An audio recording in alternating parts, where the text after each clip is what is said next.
সিরিয়ায় রাজনৈতিক পট পরিবর্তনের কারণে দায়িত্ব নিয়েই ইরানের বিষয়ে কঠিন চ্যালেঞ্জের মুখে পড়বে ট্রাম্প প্রশাসন, এমন মত দিয়েছেন বিশ্লেষকরা। সিরিয়ার বিষয় নিয়ে হস্তক্ষেপে আগ্রহী নয় বলে প্রেসিডেন্ট ইলেক্ট ডোনাল্ড ট্রাম্প আগেই ঘোষণা দিলেও বিশ্লেষকরা মনে করেন চাইলেও সিরিয়া পরিস্থিতি থেকে দূরে থাকতে পারবে না আমেরিকা। এদিকে সিরিয়ায় আইএস দমনের প্রচেষ্টা অব্যাহত রাখার আহ্বান জানিয়েছেন secretary of state Antony Blinken. Syria স্বৈরশাসক বাশার আল আসাদ সরকারের পতনের পর নবনির্বাচিত প্রেসিডেন্ট ডোনাল্ড ট্রাম্প বলেন তিনি চান আমেরিকা সিরিয়া থেকে বেরিয়ে আসুক। তার মতে এটা আমেরিকার লড়াই নয়, কাজেই আমেরিকার সেখানে জড়িত থাকা উচিত নয়। তবে বিশ্লেষকরা বলছেন বাস্তবতা হলো চাইলেও সিরিয়া থেকে দূরে থাকতে পারবে না আমেরিকা।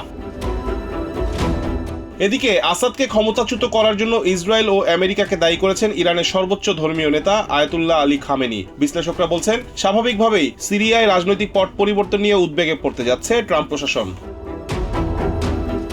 সিরিয়ায় বাশার আল আসাদের পতনের পর দেশ গঠনে মন দিয়েছেন বিদ্রোহীরা। ঠিক এই সময়ে দেশটির ভবিষ্যৎ নির্ধারণে ব্যস্ত হয়ে পড়েছে বিশ্বের প্রভাবশালী দেশগুলো। সিরিয়ায় নিজেদের দূত পাঠাচ্ছেন তারা। বিশ্লেষকরা বলছেন দেশগুলোর আরেকটি লক্ষ্য বাশারের পতনে ভূমিকা রাখা বিদ্রোহীদের সঙ্গে সম্পর্ক গড়ে তোলা।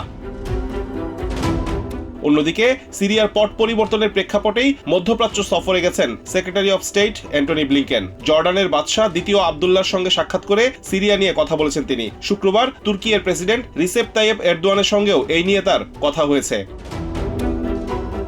শুক্রবার তুর্কির পররাষ্ট্রমন্ত্রী হাকান ফিদানের সঙ্গে বৈঠক করে সিরিয়ার স্থিতিশীলতা প্রতিষ্ঠার গুরুত্বপূর্ণ দিক নিয়ে আলোচনা করেন secretary of state Antony Blinken.